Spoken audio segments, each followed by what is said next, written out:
ખારવા સમાજ ચોમાસામાં જ ઘરે આવે, 8 મહિના એ દરિયામાં હોય બાપ.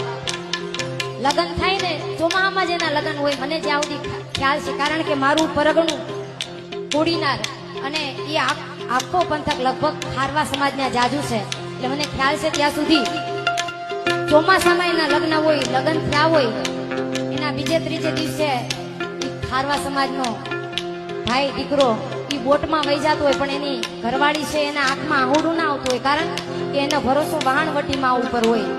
એ ઘરે અખંડ દીવો રાખીને બેઠી હોય કે માં, મારો ધણી છે એ રોજી રોટી માટે ગયો છે, તો એ દરિયામાં કોક દિવસ તોફાન નહીં આવશે, તો માં તું એની લાજ રાખજે. આ ખારવા સમાજ મોજ કરે છે ને, તો ઘરે એ લાજનો ઘૂમટો તાણીને મર્યાદાનો ઘૂંઘટ ઓઢીની અમારી માવડિયું બેઠી છે ને એના લીધે, કારણ કે અખંડ જ્યોત રાખીને બેઠી હોય કે હે વહાણવટી, હે દરિયાદેવ, મારા ધણીની રક્ષા કરજે. કારણ કે લગ્નના 2-4 દિવસોમાં જ ઈ વહાણવટું કરવા વહી જાય ત્યારે શું કહેતી હોય?